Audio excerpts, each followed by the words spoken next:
Boa tarde a todos.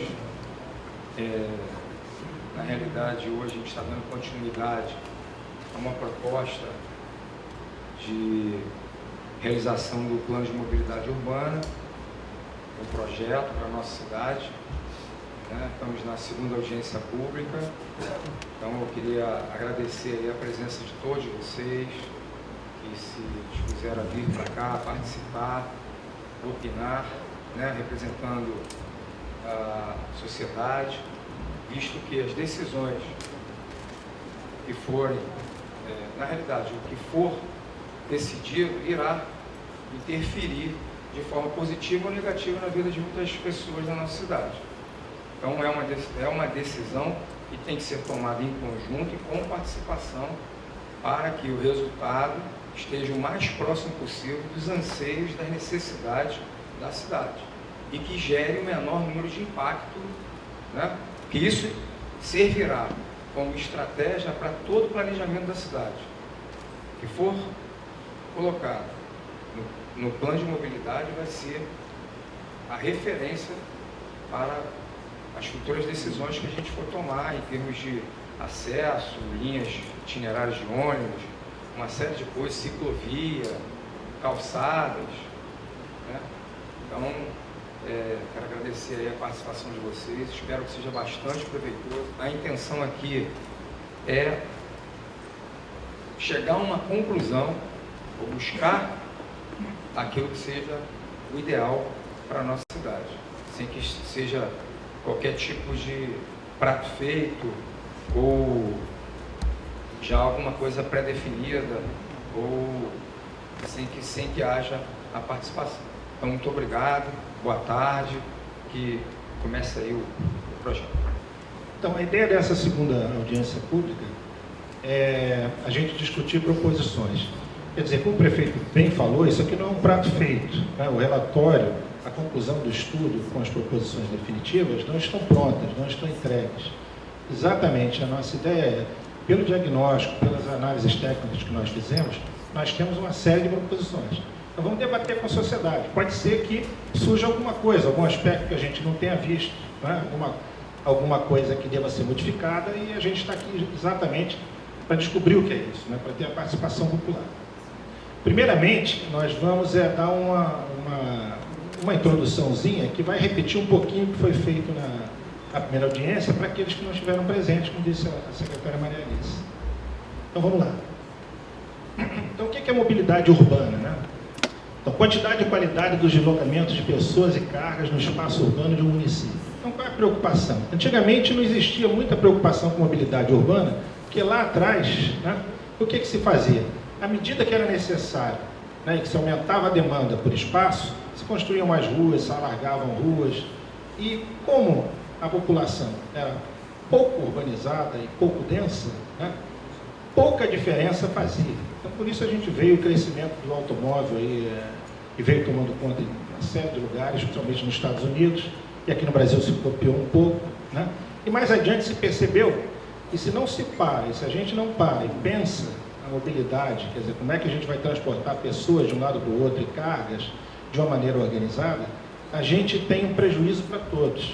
A gente vai tendo uma impedância, uma dificuldade cada vez maior de deslocamento. E aqui a gente pensa em mobilidade, a gente pensa em transporte, mas no sentido mais amplo da palavra, que é o deslocamento de pessoas, uma pessoa caminhando de um lugar para outro, é um meio de transporte também. Então a gente não pode esquecer isso quando fala de mobilidade, certo? A questão das prioridades também tem que ser discutido, Como é que a gente quer se deslocar? Como é que é hoje a ideia? Já se viu que a proposta de cada um ter seu automóvel e se deslocar para cada lugar e estacionar na porta, essa proposta faliu. Então, esse não é o caminho. Bom, existe uma exigência de que se faça um plano municipal de mobilidade urbana. Então, essa exigência tem que ser seguida. E, no entanto, o que a gente vê no Brasil é que um número reduzido de municípios está se desenvolvendo seu plano. Então, são 1.669 municípios obrigados por lei a terem um plano de mobilidade. Tem 258 planos em elaboração, 167 planos existentes.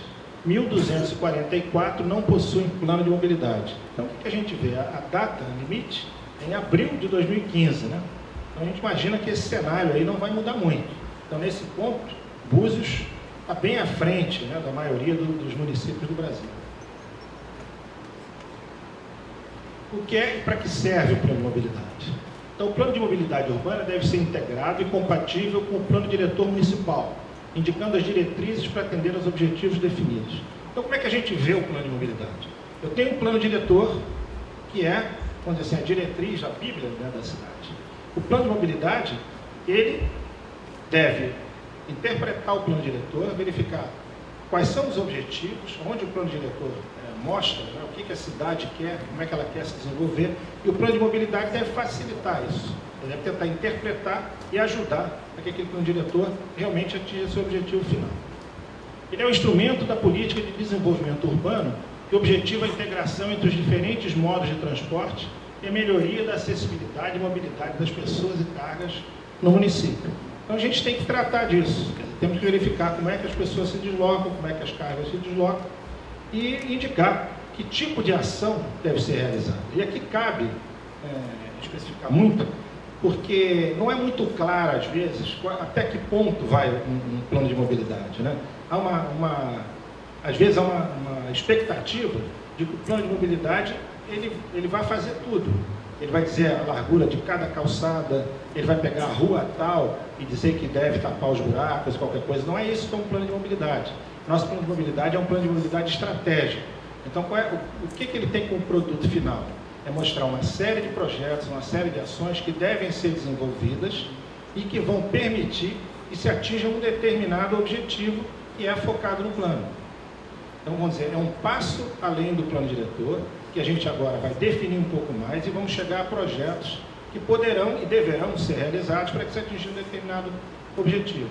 Onde já se tem uma informação um pouco mais avançada, o plano de mobilidade pode avançar também. Por exemplo, parte de transporte público. A gente entende, pela consulta pública, pela pesquisa que nós fizemos, tá? É um ponto fundamental, né, para o deslocamento. Se o transporte público não for adequado, você não consegue avançar com a mobilidade das pessoas. Tá? Então, a gente entende que deve se aprofundar um pouco mais. Então, aqui nós vamos propor itinerários, nós vamos propor frequência, nós vamos, enfim, dizer como nós entendemos que deve funcionar o transporte público de tal maneira que esse seja um incentivo para a pessoa deixar seu automóvel em casa e se deslocar por ônibus, ou por van, ou pelo meio que se julgar mais adequado. Municípios com mais de 20 mil habitantes, legalmente, têm que fazer um plano de mobilidade de forma participativa, fortalecendo o transporte público universal, seguro e de qualidade. É o que nós estamos fazendo aqui. Estamos buscando a ajuda da população para ouvir de vocês, né? Embora a gente já tenha feito consultas e pesquisa, mais uma vez, checar se o que a gente entendeu está batendo, né, com o que todo mundo está pensando, né? E se surgir alguma dúvida ou uma sugestão nova, a gente possa discutir e eventualmente incorporar no plano, porque ele é um plano da cidade, né? Ele não é um plano da Fundação Getúlio Vargas, ele é um plano da cidade, do município de Armação de Búzios, representado pela sua prefeitura, que contratou a Fundação Getúlio Vargas para dar um apoio técnico. Quer dizer, a gente contribui com a nossa experiência, a gente trabalha junto com a equipe da prefeitura, que é bastante qualificada, porque, afinal de contas, vocês vão sofrer os impactos, vocês vão ter os benefícios desse plano, e a equipe local da prefeitura é que vai desenvolver e contratar projetos, a desenvolver localmente, como achar mais conveniente. Eu tenho sido procurado pelos corredores e tal, o pessoal, mas vocês vão executar os projetos que vocês propuseram? Alguns projetos, a Fundação Getúlio Vargas tem o maior prazer de participar. Outros tipos de projetos, né, há instituições mais indicadas. Por exemplo, se a gente falar de melhoria do calçamento das ruas, né, isso daí foge da expertise da Fundação Getúlio Vargas, mas tem muita gente, né, qualificada aí no mercado brasileiro e, enfim, que tem certeza que vai ter um prazer muito grande de trabalhar junto com Búzios. Bom, o novo conceito de mobilidade urbana, né? Quais são as diretrizes da Política Nacional de Mobilidade Urbana e, portanto, vamos dizer assim, é o nosso norte, né? Primeiro, desincentivar o uso do automóvel, estimular o uso do transporte público, incentivar o uso de meios não motorizados de transporte, mitigar impactos ambientais, proporcionar acessibilidade universal. É entendida a acessibilidade universal como as pessoas que têm algum tipo de deficiência, de dificuldade de deslocamento. Proporcionar equidade social e direito à cidade. Quer dizer, as pessoas, independente do seu poder aquisitivo, devem ter facilidade e acesso aos diversos pontos da cidade. O novo conceito, mais uma vez, então o que a gente está mostrando aí? Que cada modo de transporte, ele tem uma indicação. Então, por exemplo, distância, a gente pode ver em termos de distâncias. Distâncias mais curtas devem ser preferencialmente feitas a pé. Se a gente aumentar um pouquinho mais essa distância, a bicicleta já passa a ser o meio mais indicado. Se a gente cresce mais um pouco, a gente parte para os ônibus. Se a gente tem um volume muito grande e distâncias muito grandes, aí os trens, os metrôs, os meios ferroviários são os mais indicados. E além de outros modos, como BRTs, VLTs, etc. E no caso de Búzios, nós não vamos discutir, porque o porte da cidade não pede por esse tipo de abordagem. Em que ponto nós estamos? Então a gente vem trabalhando par e passo com a prefeitura, e agora estamos aqui na segunda audiência, onde a gente vai discutir proposições para a melhoria da mobilidade de Búzios. Caracterização e evolução. Isso a gente discutiu em mais detalhe na primeira audiência, eu não vou aqui perder muito tempo nisso, mas vamos passar rapidamente para vocês terem uma ideia, né, por que nós chegamos nas proposições que nós vamos apresentar. Então esse, vamos dizer, é um mapa de densidade populacional, setores censitários. Onde vocês veem essas áreas vermelhas, são os pontos que eu tenho a população mais adensada. Então, nesses lugares, eu tenho que tomar muito cuidado em oferecer um transporte público adequado e com frequência, né, suficiente para atender essa demanda. Quanto mais rarefeita for a região, eu posso adotar frequências menores, ou seja, eu posso ter um afastamento entre um ônibus e outro, por exemplo, maior. Eu posso ter um porte, um tipo de veículo menor. Então, uma das preocupações que a gente tem é atender cada região da cidade de acordo com a sua ocupação. Bom, com base nas pesquisas que foram realizadas, nós chegamos a um mapa de deslocamentos. Então, esse mapa daí, ele tem, quanto mais larga for a faixa, é maior a quantidade de deslocamentos. Então, o que a gente percebe nitidamente aí? Que a gente tem dois eixos muito fortes, né? Que é o que liga a Rasa até o centro, e outro que vem aqui de Sem Braças, principalmente Jeribá, Manguinhos, esse eixo da José Bento Ribeiro Dantas. Na realidade, esse eixo aqui da Rasa, ele também desemboca na Bento Ribeiro Dantas, né? Que são linhas retas ligando os pontos de origem e destino, né? Então, esse pessoal também hoje, o que ele vem? Vem pela RJ 102, entra aqui na José Bento Ribeiro Dantas. Então, o que isso aí começa a mostrar para a gente? Que, como todos nós sabemos, né?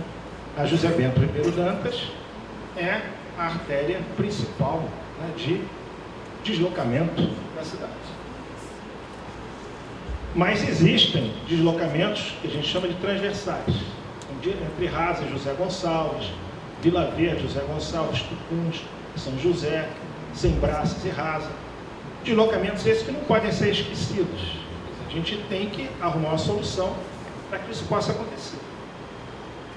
A gente também sabe, pelo próprio plano diretor, que a cidade deve crescer aqui para o lado do continente, até porque a península já está saturada. Então a ideia é fortalecer o que a gente chama de centralidades na área continental, de tal maneira que essa necessidade de deslocamento que hoje existe, né, entre Rasa, por exemplo, e centro, ela venha progressivamente deixando de existir. Não que o pessoal da Rasa não possa ir para o centro, mas que ele vá para o centro realmente quando ele precisa, e não para, por exemplo, ir ao banco, né, ou fazer compras, ou ir à escola, né, essas atividades do dia a dia. Então a gente tem que pensar que mais e mais esses deslocamentos devem ficar restritos, tanto quanto possível, à região do seu entorno. O primeiro objetivo que a gente faz para melhorar a mobilidade de deslocamentos é procurar aproximar, né, as regiões que a gente chama de atração das regiões de produção. E isso é pensado no plano diretor já, quando se pensa na cidade e se vê como é que quer que ela funcione.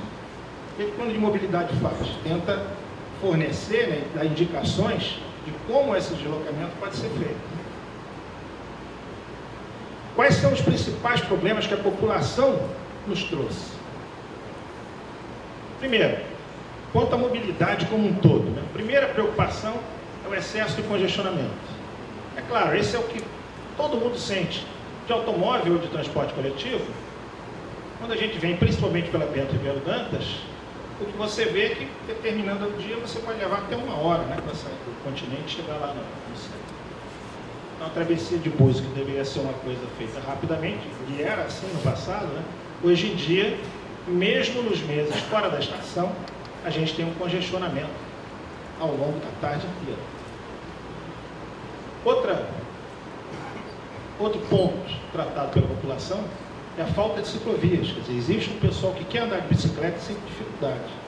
Então, aí está mostrando, né, que há a falta de um plano cicloviário para a cidade. Isso tem que ser pensado com cuidado. Terceiro ponto, muito ligado ao pessoal que usa automóvel. E claro, né, o desejo do brasileiro, não é do buziano, né? É um símbolo de status ter automóvel. E quem tem automóvel quer usar o seu automóvel e quer sair e estacionar na porta. Então, a população se ressente de falta de locais de estacionamento. Então, esse assunto tem que ser tratado, seja evitando que seja necessário que se desloque para o automóvel, quanto proporcionando estacionamento, se assim for julgado adequado. Outra preocupação é a falta de transporte público à noite. Hoje em dia, então, em tempos de lei seca, né, quem vai sair tomar, às vezes, uma cervejinha, e não dá para fazer isso de automóvel impunemente. Você pode ser parado na lei seca e as sanções são severas, né? E assim tem que ser. Então, como é que você vai fazer? Ou você impede as pessoas de se deslocarem, ou você tem que dar uma alternativa, né? Tem que haver algum tipo de transporte público. Se houver demanda suficiente, né, idealmente, que esse seja um transporte coletivo. Mas em determinados horários, ou quando a demanda é muito rarefeita, por exemplo, até um serviço de táxi adequado e com tarifas adequadas pode resolver essa deficiência. Outra reclamação é a pouca frequência do transporte público. Principalmente, essa reclamação vem dos usuários de ônibus, né, que dizem que a linha de ônibus, na verdade, é uma linha só de ônibus que existe hoje em Búzios, uma linha municipal, e tem uma série de linhas intermunicipais, né, ela não atende, segundo a população, os seus anseios de deslocamento. Então, essa pouca frequência aqui deve ser avaliada, né, e melhorada. Em último lugar desses principais pontos levantados, está a falta de transporte público para áreas de lazer. Isso é lógico. Então, o cidadão, ele é claro, o turismo é a principal fonte de receita da cidade, mas o cidadão também quer poder se dirigir às áreas de lazer, ir à praia, ir ao seu barzinho, etc. Ele precisa ter algum meio, né, de realizar isso. Principais problemas de ônibus. Aqui especificamente os usuários de ônibus, né? Então, reclamações: passagem cara, superlotação, poucos horários de dia, poucos horários de noite, pouco conforto, falta de segurança, nessa ordem. Então, a segurança vem em último lugar, que é uma coisa até interessante, né? Então, a gente tem um transporte, a segurança não ser a principal preocupação é um sinal positivo, né? Passagem cara não nos surpreende, quer dizer, em todos os estudos em que eu participei, né, a reclamação sempre é o valor da passagem, claro, isso dói no bolso, né, de cada um, e as pessoas que têm um poder aquisitivo então mais baixo, isso pode ser fundamental para o seu deslocamento. E uma série de outros aspectos que dizem, em última análise, o que diz isso aqui? Que o serviço não é bom, né? A gente tem que melhorar esse serviço. Como é que a gente resolve isso? A gente vai fazer uma proposição. Mas eu já adianto para vocês. Tem que existir um meio fácil de se fiscalizar o concessionário de transporte público, seja ele qual for. Se você não tiver um meio eficiente de realizar essa fiscalização, esse monitoramento, você nunca vai ter um transporte adequado. Então você tem que fixar padrões e exigir que eles sejam cumpridos. Hoje em dia, com as facilidades, com a evolução da informática, essa fiscalização automática é relativamente barata. Então não há por que não se fazer. É uma questão de se instrumentar, se exigir isso e se colocar em prática. As vans, né, também é um meio de transporte coletivo, mas de uma capacidade menor, os problemas são um pouquinho diferentes. O que a gente vê de fundamental é que a passagem cara sai lá de cima e vem aqui para baixo. Tá? Normalmente isso se explica pelo contraste. Quer dizer, como a van tem uma tarifa mais baixa do que o ônibus, né? Há uma percepção de que o ônibus é caro e que a van é barata. Na verdade, pode ser que os dois sejam caros, né? Só que um é um pouco mais caro que o outro. Pode ser que os dois sejam adequados, mas um é mais caro que o outro. Então, isso também tem que ser investigado e enfim, se garantir de que essas deficiências percebidas, né, sejam sanadas. Búzios. Para onde estamos indo e para onde queremos chegar? Tinha um filósofo chinês, né, que dizia o seguinte: cuidado quando você não sabe para onde você está indo, né? É pouco provável que você chegue lá. Então a gente tem que ver onde é que a gente quer chegar. Porque uma das críticas, com razão, de planos de transporte do passado é que havia uma preocupação de se analisar um problema imediato e se dar uma solução imediata para aquilo, e daqui a pouco você tem um problema talvez maior do que você tinha anteriormente, só que agora em outro lugar. Então isso daí a gente tem que ter muito cuidado, né? Não cometer os mesmos erros do passado e, enfim, olhar para frente primeiro, para onde eu quero ir. Há soluções para diversos caminhos. Se eu quero ir para algum lugar, eu tenho um caminho a seguir. Se eu quero ir para outro lugar, eu tenho que seguir por outro caminho. Então, para onde estamos indo? Né? Para isso, a gente está indo para um congestionamento cada vez maior. Né? Esse janeiro aqui é emblemático. Né? A gente tem congestionamento o dia inteiro. Outro dia a gente veio para uma reunião, conseguimos chegar atrasados meia hora, basicamente por causa do congestionamento dentro de Búzios. Porque embora a gente estivesse fazendo e soubesse que o que era esperado, que em janeiro a gente tivesse um tráfego cerca de 50% maior do que a gente tinha medido, né, os impactos ainda foram maiores do que a gente imaginava. E aonde nós queremos chegar? A uma Búzios mais bucólica, mais amigável, mais humana, em que as pessoas possam se deslocar de bicicleta, possam apreciar a paisagem andando a pé. Enfim, como é que a gente pode chegar lá? Né? Tem algum caminho para isso? Vamos chegar agora, então, no objetivo mesmo dessa audiência, que é quais são as proposições para a melhoria da mobilidade. Nós dividimos aqui em 6 etapas, né? O que a gente tem? Primeiro, proposições de transporte não motorizado, desestímulo ao uso do automóvel, transporte público, acessibilidade universal, alguma coisa quanto ao sistema viário e a transporte carro. Então aqui a gente tentou, né, cobrir todos os aspectos que um plano de mobilidade deve analisar. Então vamos lá, transporte motorizado. Então o que se deseja? Qual é a diretriz? Requalificação das calçadas e espaços para os ciclistas. Isso é uma necessidade. Se você quer que as pessoas caminhem mais, né, você precisa dar condições para isso. Tá? As pessoas caminhando mais, você tem uma cidade mais segura, como vários aí já nos colocaram. A gente vem ouvindo isso, né? Nós enfim, não estamos aqui há meses, né, sem estar ouvindo a população. Tem que ter espaço para ciclista. Muita gente quer usar sua bicicleta e não consegue. Alguns, hoje em dia, nem pensam nessa hipótese, porque acham que o uso não dá para você andar de bicicleta, porque o calçamento é muito ruim. Isso tem que ser pensado. A gente entende que as ruas de pedestre, de espaço compartilhado, devem ser ampliadas. Quer dizer, há espaço, isso é desejável. Já se viu, né, que isso daí é bom para a cidade, é bom para o ambiente, humaniza mais a cidade. É necessário o desenvolvimento de um plano diretor cicloviário. O plano de mobilidade, ele não é um plano diretor cicloviário, ele não vai a fundo como é necessário, né, na identificação dos locais exatos, onde devem ser feitas as ciclovias, entendendo ciclovias como um termo genérico, nas suas diversas modalidades e suas características. Mas nós discutimos alguma coisa. É importante um sistema de compartilhamento público de bicicletas. Isso principalmente para os visitantes. Vamos que o morador de Búzios, né, naturalmente, vai ter a sua bicicleta em casa, naturalmente. Agora, o morador, o veranista, seria interessante que ele não precisasse trazer bicicleta, porque frequentemente ele não consegue trazer. Ou ele vem de ônibus, né, e tem dificuldade de trazer a sua bicicleta. Então a gente tem que dar uma solução para que esse pessoal se desloque mais de bicicleta e tire os automóveis das ruas. Quer dizer, a gente tem que dar maneiras, né, de que o nosso tráfego se humanize. No Rio de Janeiro, né, isso é uma solução que tem dado muito resultado. E cada vez se colocam mais estações desse tipo. Desestímulo ao uso do automóvel.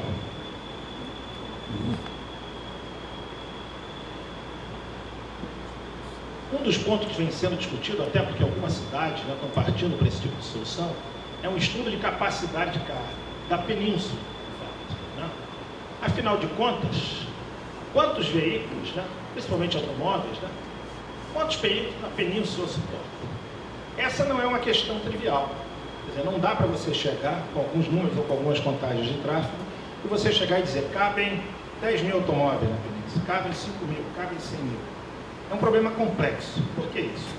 Se, por exemplo, todos chegassem de automóvel e deixassem o seu automóvel dentro de uma garagem e não circulassem com ele só para voltar para a sua cidade de origem, tá? Você teria um tipo de problema muito menor do que se as pessoas viessem de automóvel, estacionassem na rua e ficassem circulando de automóvel.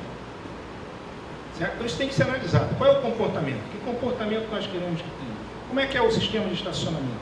Como é que isso funciona? Para poder se chegar e discutir, afinal de contas, quanto é que suporta, né, a carga da península. A gente vê esse auditório aqui, a gente pode verificar com certa facilidade a capacidade de suporte de pessoas sentadas aqui, é só a gente contar os assentos. Já a capacidade de automóveis na península é um problema um pouquinho mais complexo, ele exige um projeto específico para isso. Pedágio urbano. E nós estamos colocando que ele não é recomendado a Búzios. Né? Por que ele é tão falado, então? E justamente em Búzios ele não seria recomendado. Vejam que não é impossível, né? Ele não é normalmente recomendado. O pedágio urbano ele surgiu principalmente para evitar, né, a travessia do centro em grandes cidades por veículos que utilizavam o centro como simplesmente passagem. Então, se criava uma dificuldade para ele acessar o centro, de tal maneira que ele pudesse usar um anel de contorno dessa área de centro mais congestionada e evitasse o aumento desse congestionamento. Tá? Outros lugares, né, tem controles de carga, e que não é um pedágio urbano, mas que também não se aplica no caso de Búzios, que é, por exemplo, vamos chegar ao exemplo que algumas pessoas já falaram, Fernando de Noronha. Mas em Fernando de Noronha, a pessoa não pode ir para lá se não tiver lugar, né? Tem um limite lá. Tudo bem, mas você vai ter que, para você ir para Fernando de Noronha, você reserva com meses de antecedência. Certo? Para você vir para Búzios, como é que seria isso? Né? As pessoas também não teriam que reservar com meses de antecedência um lugar para o seu automóvel. Mas é um problema um pouquinho mais complexo. Certo? Algumas cidades, como Bombinhas, né, em Santa Catarina, vêm implantando um pedágio urbano. A motivação deles, que é, vamos dizer, legítima, mas discutível, é que o intenso fluxo de novas pessoas, de novos visitantes, acabam sobrecarregando o sistema do município e que essa sobrecarga, né, recai pelos habitantes da cidade, através dos seus impostos. Então, seria razoável que o visitante pagasse uma taxa, né, para usar esse serviço. Então, o objetivo do pedágio seria esse. No caso de Búzios, o que nós queremos? Nós não queremos cobrar mais caro, né, num plano de mobilidade, essa não é a preocupação. Nós não queremos cobrar mais caro e o automóvel continue sendo o principal meio de transporte. Isso serviria para aumentar a arrecadação, então pode ser discutido nesse fórum. Mas no fórum de mobilidade, se eu não conseguir reduzir o número de veículos através de um pedágio muito elevado, né, eu não vou ter resolvido o meu problema, que não adianta eu cobrar R$20 ou R$30 e a pessoa entrar na península e ficar circulando por aqui. Eu vou ter o meu problema do mesmo jeito, vou ter mais dinheiro no bolso, mas não resolver o problema de circulação. Então isso tem que ser pensado também com muito cuidado. No nosso entendimento, não é o primeiro passo, né? Se todas as medidas pensadas e testadas não funcionarem, aí pode ser que um dia se chegue nessa situação. Requalificação do centro. O centro, apesar de ser muito pensado, sendo objeto, né, de melhorias ao longo do tempo, ele ainda pode ser mais melhorado. Né? A gente pode dar prioridades maiores ao pedestre. Né? O aquecimento do comércio na Rua Manuel Toribio de Farias, né, foi um sucesso. Né? Antigamente era só a Rua das Pedras. Hoje em dia a gente tem duas ruas ali, né? A Rua das Pedras e a Manuel Toribio de Farias. E também tem um movimento bastante bom. A gente propõe, né, está botando em discussão, ampliação dessa faixa de pedestres até as margens da estrada da Usina Velha. Quer dizer, essas ruas aqui, César Augusto São Luís, Luiz Joaquim Pereira, Barbosa, né? Todo esse pentágono, não, esse trapézio aqui, né? Ele seria restrito, em princípio, a ideia é essa, né? Restrito aos moradores e a quem estivesse em pousadas. Mas ninguém ia entrar nessa área para procurar estacionamento. Uma ideia é que se possa ter um bolsão de estacionamento aqui próximo ao centro, talvez até aqui mesmo, que tem um terreno mais ou menos vazio, em outro lugar próximo, mas que as pessoas não precisem trafegar por aqui, por dentro, procurando vaga. Com isso, a gente pode requalificar e criar uma área exclusiva de pedestres. E pode se integrar, inclusive, com um projeto de requalificação da estrada da Usina Velha e criar um grande centro, todo voltado para o pedestre. E que, ao mesmo tempo, permite a chegada por transporte público e até por automóvel. Essa distância aqui, que pode parecer nesse mapa grande, na realidade, ela é mais ou menos de 300 metros. Né? A região de acesso de um ônibus, por exemplo, é de 400, alguns chegam até 500 metros. Está dentro da faixa tranquila de acesso do ônibus. Então, deve haver uma política de estacionamentos, né? A gente propõe criação de bolsões de estacionamento no continente, próximo à nova rodoviária e no centro. Então, o plano diretor, ele já indica, né, que deve haver uma rodoviária no continente. Por quê? Evitar que todos os ônibus que cheguem a Búzios sigam até o centro da cidade, nessa, vamos dizer, entre aspas, rodoviária que nós temos hoje, que na realidade é um ponto de ônibus. Né? Então, dentro desse pensamento, seria interessante que se tivesse, junto à nova rodoviária, já um bolsão de estacionamento. A restrição de estacionamento nas ruas do centro de Jeribá para desestimular o uso do automóvel e incentivar a utilização da rede de transporte público. Então, não quer dizer proibição total, mas uma política, né, uma quantificação adequada e que realmente permita esse deslocamento, sempre favorecendo o transporte público. O uso de sistemas inteligentes nos acessos à cidade podem informar sobre a disponibilidade de vaga nos bolsões de estacionamento. Painéis eletrônicos informativos na RJ 102, um sistema online, por exemplo, via smartphones, né, podem incentivar o estacionamento do continente, inclusive informar que não há estacionamento na península. Então não adianta o turista enveredar pela península, porque ele não vai encontrar lugar onde parar. Se ele tiver a sua garagem, perfeito, ele vai lá para a sua garagem. Se ele tem uma pousada com um voucher lá de estacionamento dele, ele também pode seguir para a sua pousada tranquilamente. Mas aquele que não tem um lugar para ficar, tá? e a cidade está cheia, como ocorre, por exemplo, nessa época do ano, tá? O ideal é que ele deixe o seu veículo lá no continente. E nesse local, você deve ter todas as facilidades para que ele possa se deslocar de transporte público. Deve haver uma política tarifária específica para cada tipo de estacionamento. Isso também exige um estudo detalhado. Por que isso? Se eu quero, por exemplo, que o visitante deixe o seu carro parado, circule para o transporte público, a pé ou de bicicleta, eu devo ter uma política diferente de valores, de tarifas de estacionamento, do que se eu quiser que ele se desloque para cada lugar de automóvel. Exemplifico para vocês. Se eu colocar uma tarifa baixa, cobrada por minuto, eu vou, de certa forma, estimular o uso do automóvel.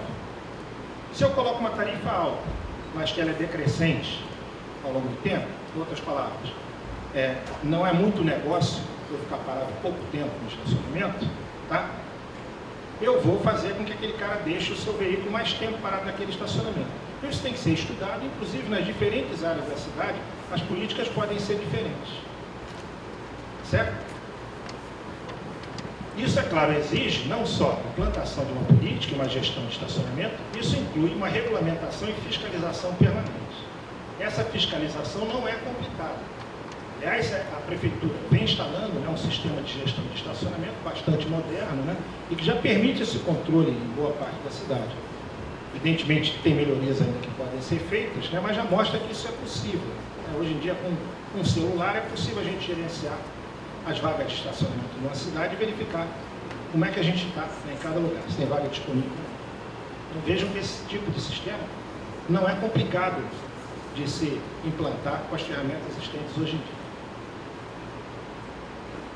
Rodoviária Na realidade, a gente entende, é o que tem no plano diretor, vai de encontro ao encontro, né, do que tem no plano diretor, deve ser o foco, né, de uma nova centralidade no continente. Então, como é que a rodoviária deve funcionar? E aqui nós estamos colocando, realmente abrindo um parêntese, porque estamos extrapolando até o plano de mobilidade, né? A gente deve ter shopping, terminais de agências bancárias, prestação de serviços públicos, serviços de transporte público, táxis, vans, ônibus, estacionamento para curto e longo prazo, um serviço de atendimento ao turista.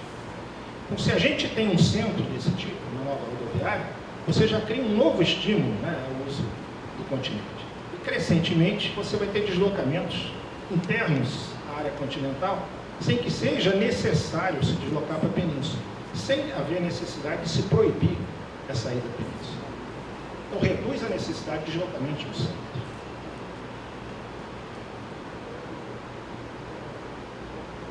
Isso aqui está um pouco repetitivo, né? Mas eu uso sistemas inteligentes nessa necessidade, a gente já falou, com a política tarifária específica e regulamentação e fiscalização. Essa transparência parece entrou aí de gaiata aí no meio das nossas outras. Transporte público, então um ponto importantíssimo, né? Quais são as premissas que a gente acha fundamentais? Primeiro, transferência, que não devíamos nem chamar de transferência, né? O nome deve ser implantação de rodoviária na zona continental, em São José, ou ali nas proximidades, né? Porque na realidade não podemos dizer que nós temos uma rodoviária. Proibição de circulação de veículos pesados na península. Isso é fundamental. Se a gente quer humanizar, né, o tráfego na península, né, nós não temos solução que possa lidar com carretas circulando, ônibus de grande porte. Então, isso, o preparo das vias da península para suportar esse tipo de veículo impede que se tomem soluções mais humanizadas. Porque, por exemplo, uma carreta ela precisa de um raio de curva muito maior do que um automóvel ou do que um micro-ônibus. Então, se eu pretendo atender essas carretas, eu tenho que ter um tipo de projeto geométrico diferente do que se eu vou lidar com veículos menores. É nossa premissa também que deslocamentos de longa distância, radiais, aqueles em direção ao centro, deveriam ser feitos por micro-ônibus. Isso também creio que é um consenso aí com todos, o pessoal que estuda esse assunto aqui na cidade, né? E não há motivo, né, nem indicação para se usar ônibus de maior porte. Porque a gente vê que os ônibus, hoje em dia, eles são pouco utilizados relativamente, quer dizer, a carga deles de transporte é relativamente baixa, a frequência dele é ruim e a reclamação da população é enorme.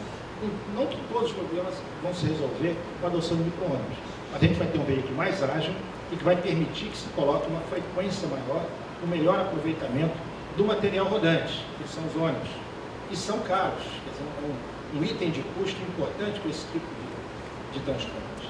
Tá? E a gente tem que, de vez em quando, pensar no custo, e isso acaba se refletindo na tarifa, ou diretamente com o usuário pagando, ou indiretamente com a população toda pagando através dos impostos. Deslocamentos de curta distância e transversais, vans. Então, um veículo de menor porte ainda deve atender aquelas regiões em que a demanda é menor, de tal maneira que você possa oferecer uma frequência adequada. Por exemplo, é melhor, às vezes, que você tenha uma van de 15 minutos do que um ônibus de 40 em 40 minutos. Talvez você atenda melhor a população dessa forma. Em outros casos, não. Isso tem que ser analisado e definido. Então, em princípio, deslocamentos de curta distância, tá, eles justificam veículos menores.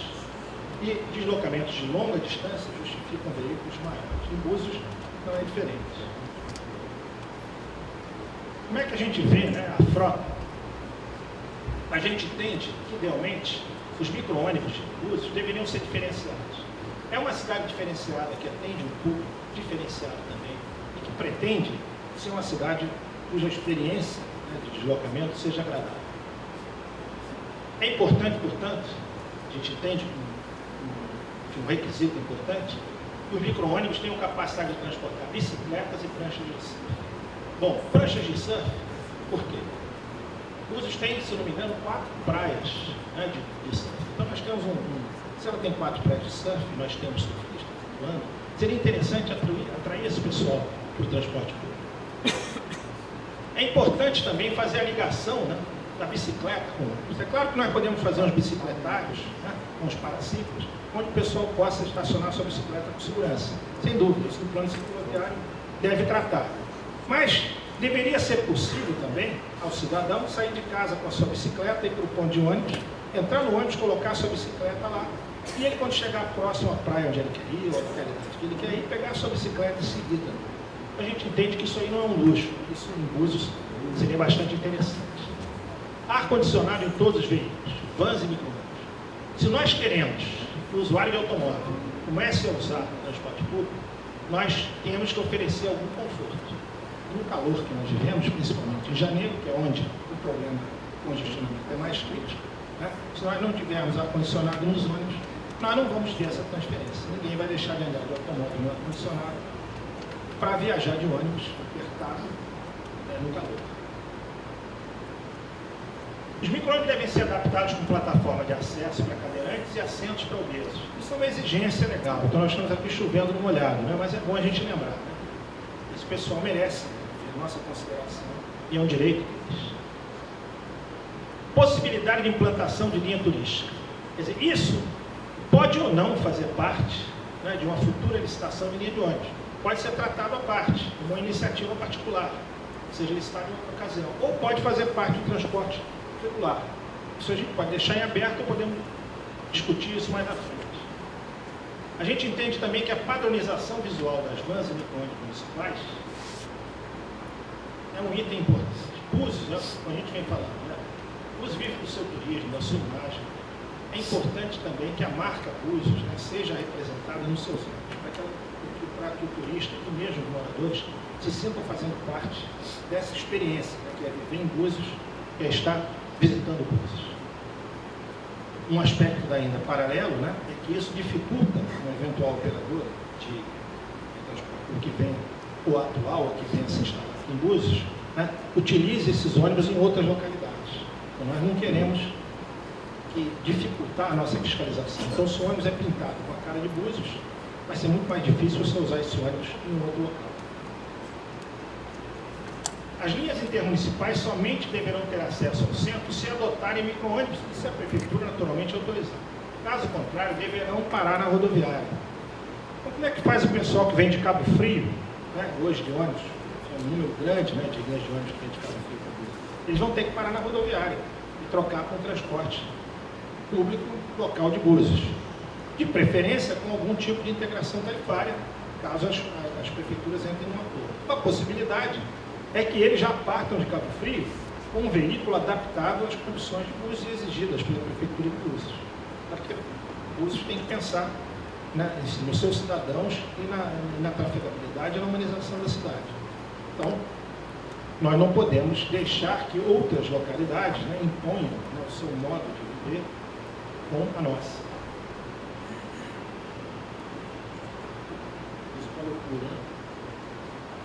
Bom, linhas gerais. Claro que ainda estamos desenvolvendo itinerários, nós não chegamos lá ainda para chegar, vamos dizer assim, os itinerários definidos finais. Mas, para micro-ônibus, o que nós estamos pensando? Principalmente, a gente teria 4 linhas estruturadoras. 2 partindo da nova rodoviária com destino ao centro, uma via Bento Ribeiro Dantas e outra via alternativa. E um outro conjunto de 2 linhas saindo da Rasa com destino ao centro. Via José Bento Ribeiro Dantas e via alternativa. Com isso a gente cobre, vamos dizer, os principais eixos de transporte. Para ligar esses eixos de transporte às diferentes localidades, né, a gente deveria ter um transporte de menor porte. E, por exemplo, podem ser as vans também caracterizadas, pintadas, etc. Então, de início, a gente já detecta a necessidade de linhas da Rasa, né, ligando transversalmente a nova rodoviária, quando ela existir, e a Rasa, e também facilitando o acesso dessa centralidade, né, que se deseja desenvolvida, via RJ 102 e via Bahia Formosa. A gente percebe também que há necessidade de conectar o centro a diversas praias ali nas proximidades. Então, talvez uma linha complementar aqui de fora que complemente os micro-ônibus. E sempre com uma integração facilitada, uma tarifa única, etc. Demais alimentadoras e distribuidoras, pequenas pernas de cada bairro, onde for necessário. É claro que todo mundo, né, prefere, né, pegar uma linha única, sair de casa e chegar no seu destino. Isso é o desejo de todos. E quando é possível, isso deve ser oferecido. Mas, frequentemente, essa não é a solução melhor. Então, aqui nós estamos analisando, fechando os números, exatamente quais seriam esses itinerários.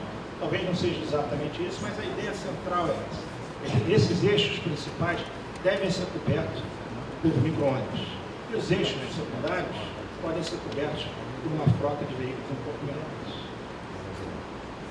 Hoje, né, como é que é a cobertura de ônibus, né? E aqui tem também tem as intermunicipais também?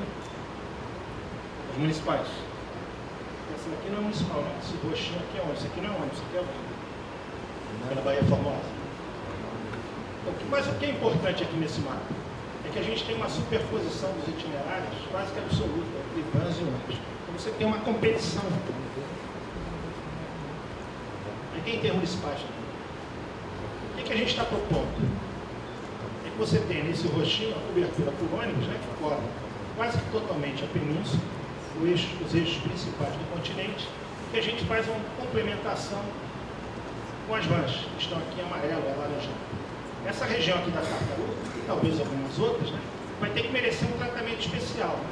Porque não dá para você saltar de ônibus aqui nas proximidades da Tartaruga e ir a pé à praia, pelo menos isso é difícil para muitas pessoas. Então talvez pudesse ser pensado algum estudo de acesso, com algum tipo de veículo, um leva e traz, né, em que possa levar de algum estacionamento, no caso automóveis, ou do ponto de ônibus, o pessoal até a praia, que traga de novo para cá.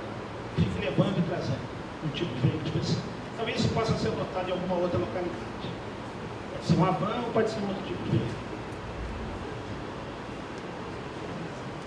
Bom, a gente entende que deve ser feita uma licitação, né, de transporte coletivo. Pode ser de ônibus em separado das vans, pode ser dos ônibus junto com as vans. Mas esse tipo de transporte tem que ser regulamentado. E é a única maneira que a gente tem de garantir um bom funcionamento. Então tem que ser estudado. Tarifa, né? Essa tarifa, que tarifa é adequada, aquela que a população se dispõe a pagar e que remunera de alguma forma o investimento realizado. Quais seriam esses novos itinerários? Então nós temos que nos debruçar e detalhar mais. Que tipo de integração tarifária deve existir? E um ponto que é fundamental, que muitas vezes é esquecido em outras licitações, é a inclusão de indicadores de qualidade no contrato. Quer dizer, nós temos que ter números, alguma coisa que possa ser medida e que nos permita com facilidade verificar se o serviço é bom ou se é ruim, se está atendendo ao padrão de que a gente deseja. Então, por exemplo, a gente chama de confiabilidade. O que é confiabilidade? É você ter certeza que você vai conseguir aquele seu transporte no horário que você imagina. Mas a confiabilidade é você ir para o ponto de ônibus e saber que o ônibus vai passar mais ou menos em 5 minutos. Não é você chegar no ponto de ônibus e não saber se ele chega daqui a 5 minutos ou daqui a meia hora. Isso não é confiabilidade. Confiabilidade é você saber que o ônibus vai passar às 8 horas e ele passar às 8, não às 8h15. Muito menos antes das 8. Então a gente tem dois tipos de confiabilidade. Um que se aplica a linhas que trafegam por quadro de horários, quer dizer, elas têm uma frequência mais baixa, então elas têm horários fixos. Por exemplo, 7 horas, 8 horas, 9 horas. Então você tem que amarrar o quanto ela pode fugir desse horário, que deve ser um tempo bastante reduzido. Confiabilidade de frequência. Quando eu tenho linhas que têm uma frequência maior, um intervalo pequeno entre um veículo e outro, é muito difícil você medir o horário, mas é fácil você medir o tempo entre uma linha e outra. Então, se é de 5 em 5 minutos que os ônibus têm que passar, eles não podem passar de 10 em 10 minutos.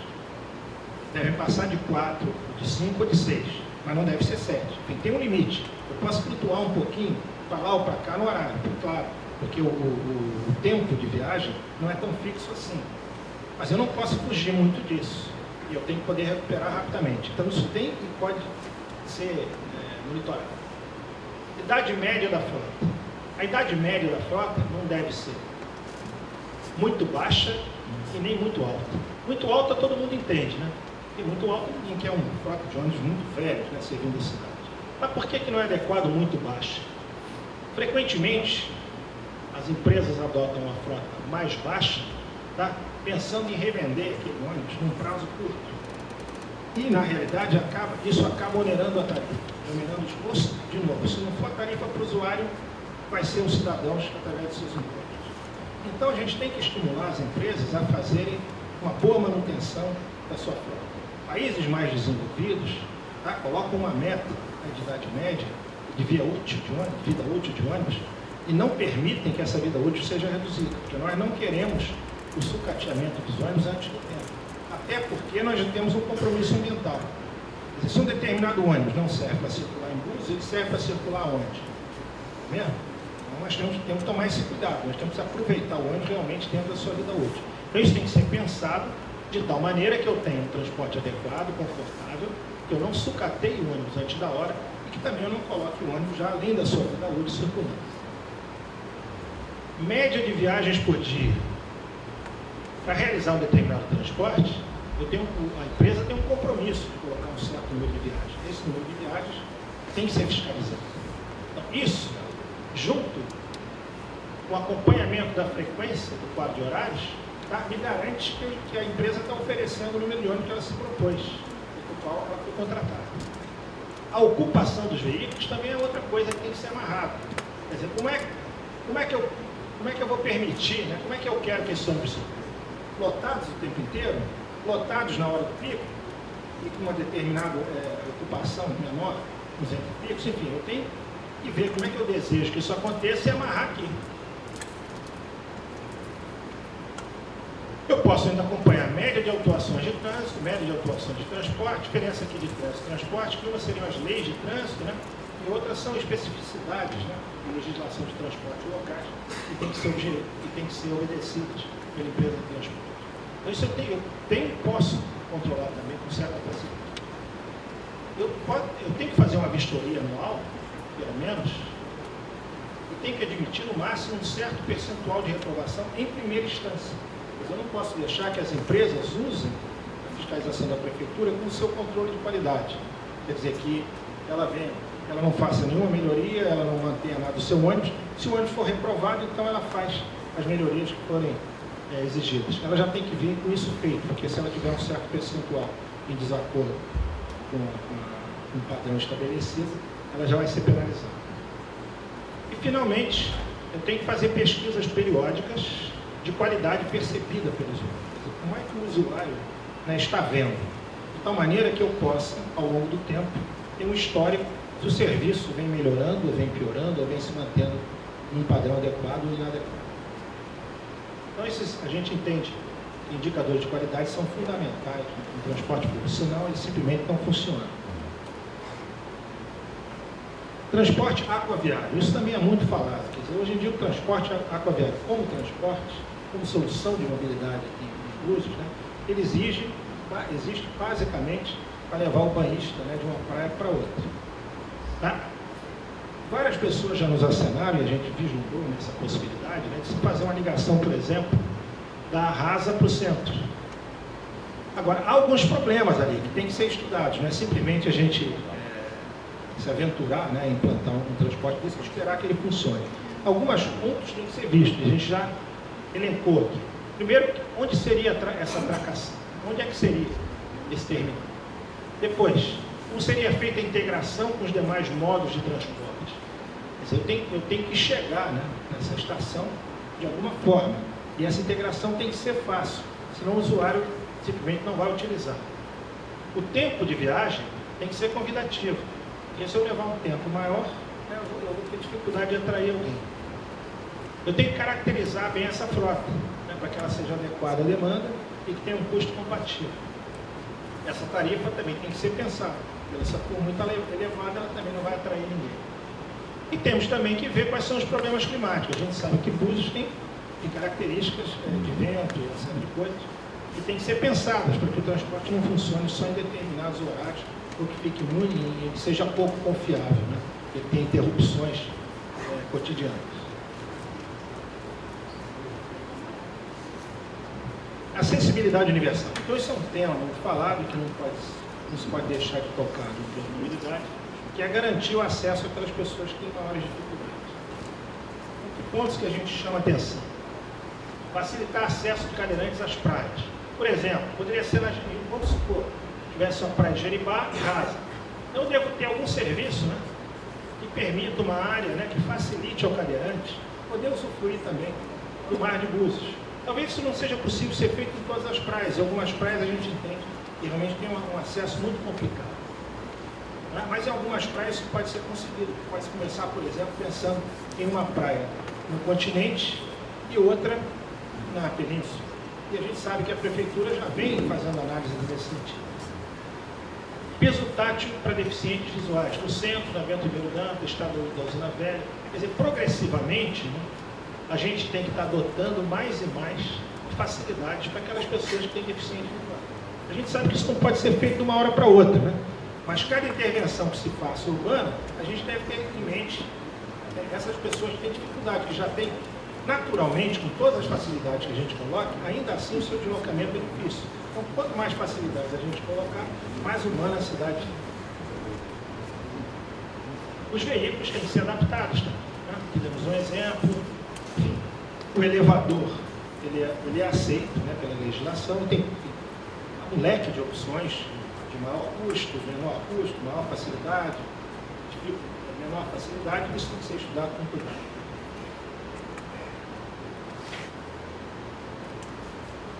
Vamos falar agora no sistema viário principal e vamos começar pela via alternativa. Lá no plano diretor, né, já se fala, né, da necessidade de uma via alternativa de Búzios. E nós todos aqui, né, sabemos que a via alternativa, tal como ela está hoje, ela não funciona bem como uma via alternativa. Ela é sinuosa, ela é de difícil, né, segmento, a sinalização é precária, o estado de conservação não é aquele que deveria ser, enfim, a gente tem uma série de dificuldades. Então hoje, a via alternativa, ela não comporta, né, ou comporta com muita dificuldade, né, a passagem de veículos de transporte coletivo. Se a gente está pensando em micro-ônibus, seria muito difícil passar micro-ônibus no atual traçado, entre aspas, da via alternativa. Uma outra coisa é que essa via alternativa deve ser pensada de tal forma que ela se afaste, mantenha um certo afastamento da José Bento Ribeiro Dantas, porque a gente quer cobertura para o transporte público para a maior parte da península possível. Quer dizer, tanto quanto possível, não deve ser necessário que a pessoa se desloque de e para a península, tá? Que não seja por transporte público. Todo mundo que quiser andar de transporte público deveria poder. Então, quanto maior for essa cobertura, melhor. Então, vamos lá. Requisitos. Permitir o tráfego de transporte coletivo por micro-ônibus. Já falamos. O traçado deveria ampliação da cobertura por transporte coletivo público, evitando superposição com a José Bento Ribeiro Dantas. Tem que ser feito um plano de circulação e de tráfego, garantindo sua função de acesso alternativo ao centro. O que é essa preocupação aqui? É que a gente tem que tomar cuidado para que não haja muita facilidade de se entrar pela via alternativa e se passar para o José Bento Ribeiro Dantas. Esse tipo de comportamento não deve ser induzido, senão nós vamos acabar criando gargalos. Ou vice-versa, vamos por hipótese que a alternativa ficasse muito melhor do que o José Bento Ribeiro Dantas. A gente também não quer desviar todo o tráfego para um lado ou para o outro, a gente quer dividir isso. Temos que ter restrição de estacionamento, garantindo a fluidez do tráfego. Isso não é porque a gente quer que os automóveis andem com facilidade, é porque a gente quer que os ônibus andem com facilidade. Quem precisa de mais espaço são os ônibus. Então a gente tem que facilitar isso. Se o tempo por ônibus não for convidativo, vai ser muito difícil convencer os usuários de automóveis de deixar o seu automóvel em casa.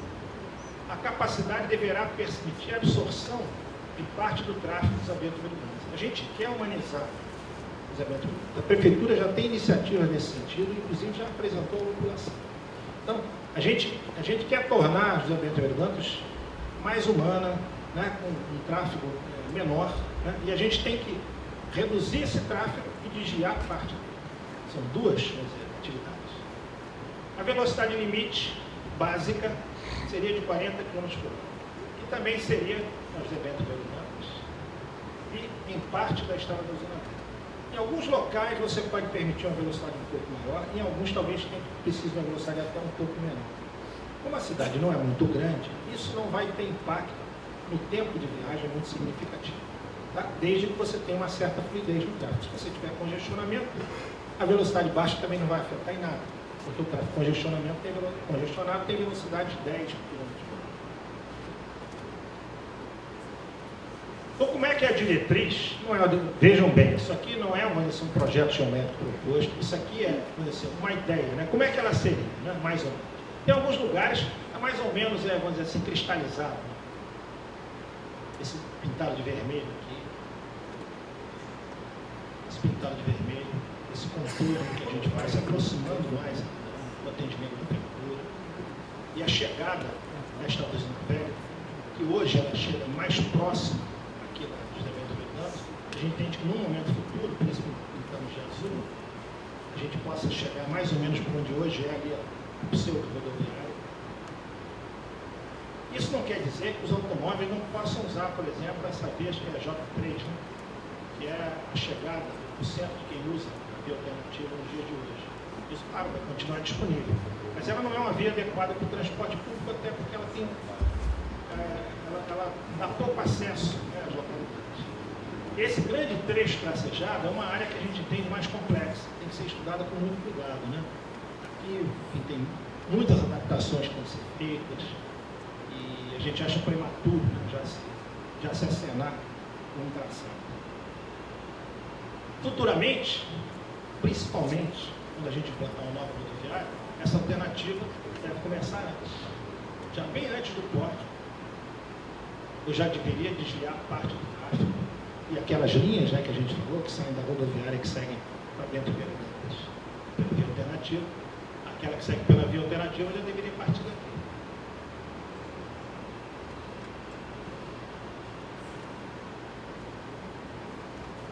Vamos ver agora o sistema viário principal, o nosso, vamos dizer assim, ponto principal de congestionamento, que é os eventos urbanos.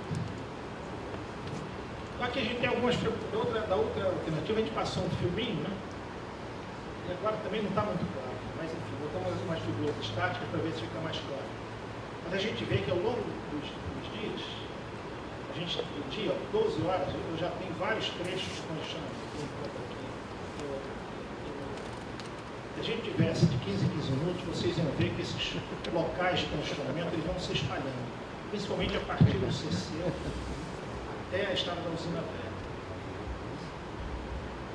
Às 16 horas, por exemplo, eu já tenho congestionado entre o CC e a seção de Barbudo. Isso é a sexta-feira, né, de outubro. E pelos nossos estudos, dados históricos que a gente dispõe, é um mês que tem um tráfego médio. Tem um mês que tem tráfego menor. E em janeiro a gente chega a ter 50% a mais do que esse tráfego médio. Vocês imaginem que em janeiro, vocês sabem disso, né? A gente tem congestionamento o dia inteiro. Ali é uma imagem só das contagens que foram realizadas. Né? E agora, vou passar muito rapidamente, porque esses são números que talvez não interessem muita gente se debater muito sobre eles.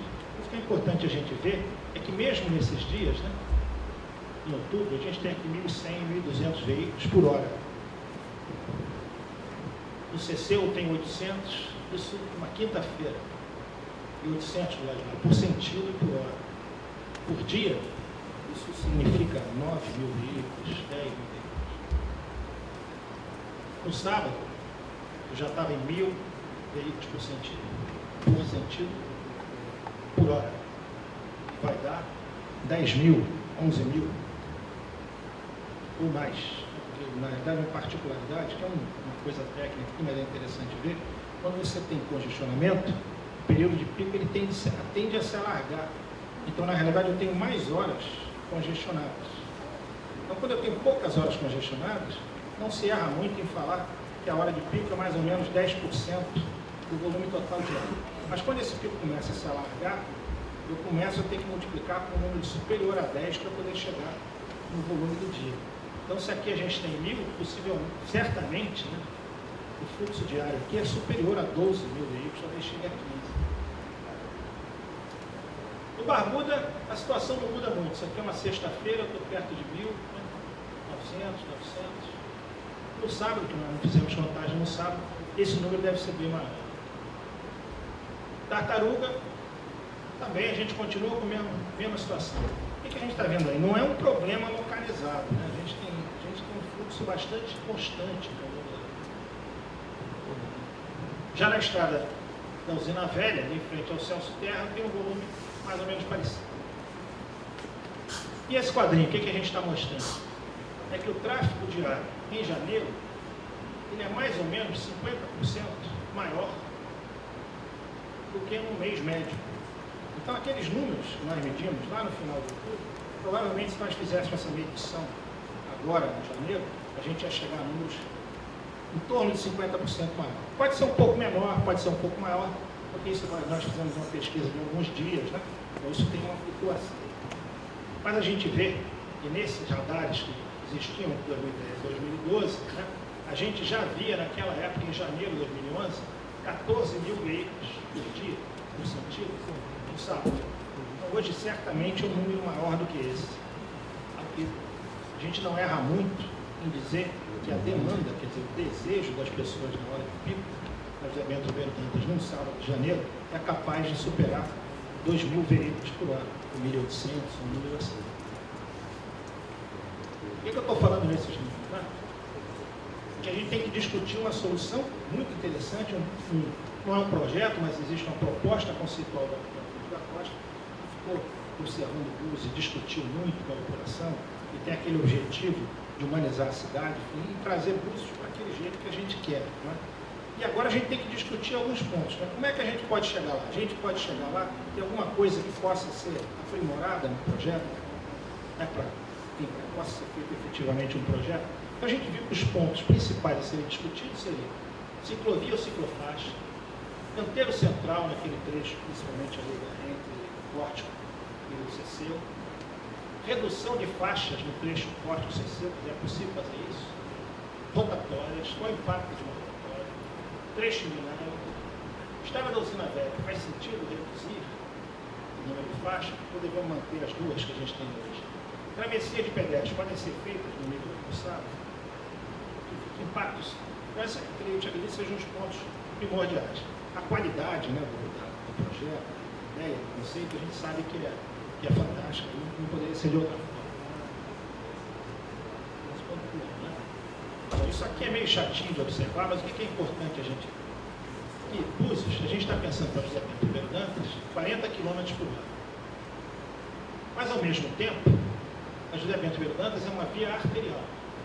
Então, aqui em Búzios, a gente tem, vamos dizer, um caso não ortodoxo, uma via arterial com uma velocidade baixa.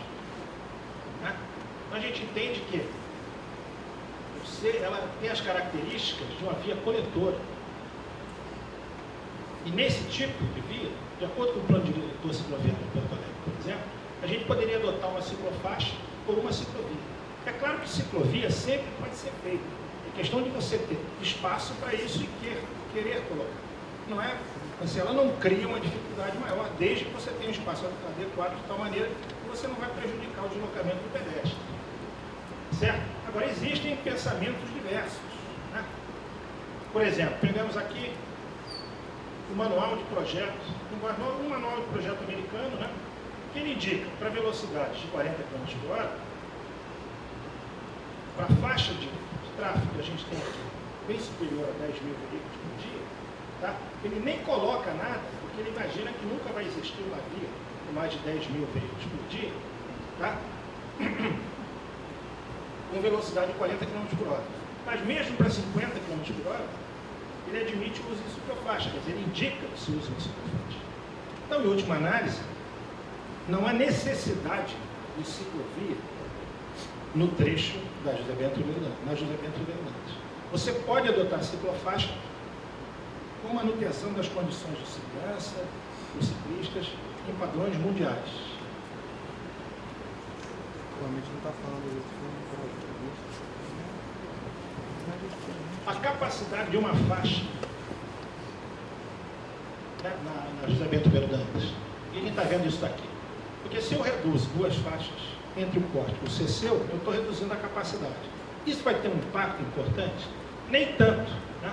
Porque eu posso chegar até perto de 1.700, e se o CP aqui é unidades de carro de passeio. Por exemplo, um ônibus equivale mais ou menos a 2 automóveis. Um caminhão mais ou menos a mesma coisa. Tá? Se eu tivesse só automóveis, eu poderia chegar perto de 1.700. É sempre menos do que esse limite, porque eu tenho impedimentos e que fazem com que aquela via não seja ideal, né? Mas eu chego perto de 1.600. Então, hoje, isso atenderia mais ou menos a um mês, mas traria alguma dificuldade em janeiro. Então, o ideal é que eu tivesse uma via alternativa funcional, para que eu conseguisse realmente fazer essa redução de capacidade daquele trecho e manter a fluidez adequada. Mas vejam que hoje em dia também eu tenho uma limitação, já na interseção do CCU, por exemplo, tá? Que é um volume menor do que esse aqui. Então, no fundo, esse trecho hoje não é um gargalo e não seria, se a gente diminuísse para uma faixa. Porque quando eu chego no CC eu tenho um gargalo que é mais apertado. Então, esse não é um problema crítico. Pode sim, se adotar a solução de uma faixa. Canteiro central. Podemos ter canteiro central? Podemos.